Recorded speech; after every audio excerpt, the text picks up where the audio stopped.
perspective. So funny thing is, I was like, how do I start this video? And then I was like, oh, dive in, because that's what perspective is all about.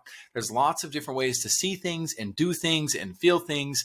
Yet most people that I've studied and met in life, they don't have more than a one-dimensional perspective.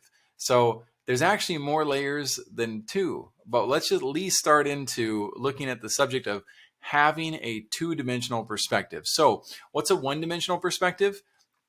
I think I see my own view. It means I see the world how I want to see it, and I don't really want to see what everybody else sees. Or like this horse right here, maybe he's happy, maybe he's not. It looks like a smile.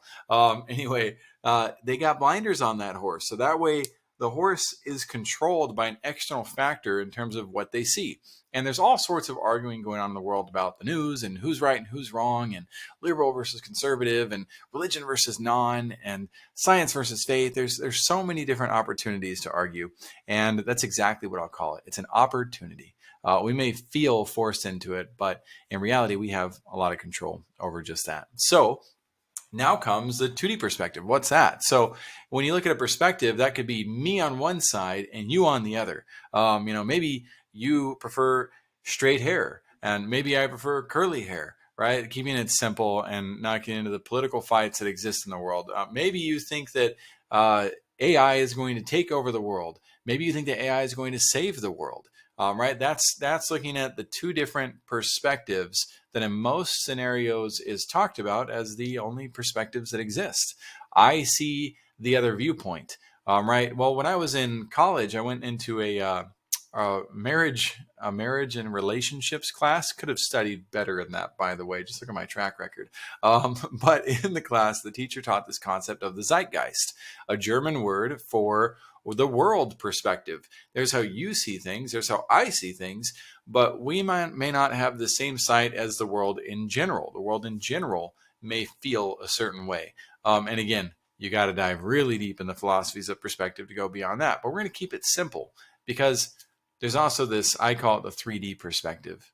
And you can call it the omni perspective, anything you want. And that's, I see God's view, meaning I'm willing to see God's view. And there's different levels and layers of this. So yesterday I was discussing realities of relationship businesses with one of my mentors. In fact, let's shout him out, Monty Malding. Monty Malding works with Keller Williams, which is really cool. He was the number 2 recruiter for Keller Williams globally at one point. And Gary Keller runs Keller Williams. Monty was recruited by him when Monty was 19 years old, running a snow cone stand in Austin, Texas. And so I kind of tease Monty that, to me, he's like having private access to another version of Robert Kiyosaki and Rich Dad Poor Dad, with the way that he was able to mentor and learn underneath Gary Keller throughout his life. So Monty was over. We had like a 6-hour conversation. And in the middle of it, we found ourselves laughing hysterically about my lack of diplomacy skills, but also the progress of my diplomacy skills in dealing with how do I respond to this guest for my show that I had very differing viewpoints from, and how do I come into that conversation as my best self while honoring their best self. And for those of you who are still listening in, you are the type of person who has an extreme appreciation for the gift of 3D perspectives, of being able to see things beyond yourself and perhaps trying to understand people. And that's really what this is about. The harmony that can come about, the success, the types of relationships, and the warmth of relationships as we make space for seeing things beyond how we feel, or beyond how we see, beyond how we perceive. All of these words are very important. So to play with these realities, there's the wrong formula. And on the right-hand side, feel free to study the Power Marketing Funnel. It's all about, by the way, perspective. The consumer state of mind, which is taught, awareness, interest, consideration, intent, evaluation, and purchase. Those are all pieces, components that are taught very, very regularly in marketing, but it tells you nothing about the seller action, which is why I came up with the Power Marketing Formula or Power Marketing Funnel, which adds in levels of the funnel that help you know, how do I respectfully and in a healthy fashion use my own perspective and powers to influence a consumer to go to the next level and the next level and the next level with confidence and healthy passion. Anyway, let's go back to relationships in general, because that's what it's all about. It's not about just doing this for the sake of gain in terms of financial wealth. It's about holistic wealth and healing and being present and cultivating excellent relationships. So again, the wrong formula, my view is more important than yours. Good luck in life if that's how you feel. 2, their view is valid and totally cool. I see it, but it's incorrect, right? Almost very similar to thought number 1. 3, their view is valid to me, right? Now, we're ultimately becoming the God of wisdom in that sense. Now, let's throw in the third layer. I see God's view, but I don't like it. Plus, it might not be true, right? I've got a lack of faith in that term, and you know, I'm more willing or more likely to doubt than not. For those of you who can tolerate the scriptures, or those of you who are super fans of the scriptures, you know, if any of you lack wisdom, ask, and it shall be given unto you. But let him ask in faith. Why? Because those who don't ask in faith are like a wave of the sea tossed to and fro. Meaning, good luck. As long if you don't have a certainty of faith, life can be very, very hard until you're willing to latch on to what you believe in but cannot see and cannot logically justify and know. At the same time, we leverage logic with spirituality to gain ultimate wisdom and depth of soul and character, etc. I'm not going to define it. I'm not a theologian. I'm not prescribing in this case to any type of dogma. I'm only utilizing the resources that I've learned from and trying to see as many paradigms as possible while I build my own concepts out. That's what works well for me. 5, I see God's view, but I still have my own, right? My ego comes in and says, you know, I really know what he wants me to do, or I know how he would see this, but I'm going to do my own thing. I'm going to walk to the beat of my own drum. And then there's the peaceful formula, right? The formula of peace is, I clicked on the Loom thing. I seek God's view and I trust in it. And that is so hard to do. And it's so hard to stay with. And sure, somebody can argue with me and create some conflict, hopefully without contention, because that does not come from him if it is. But the peaceful formula, right? When we learn to seek God's view, his outcomes, and respect them and trust in those, and realize we don't have full control over the outcomes. We can put some variables together, and we're definitely given space to create in our life, but the outcome itself, there's too many variables for us to be able to control, and we're not intended to control those. We're intended to learn, to act, and to live by faith. That's one of the big purposes in this life, in my humble opinion, that you're welcome to debate.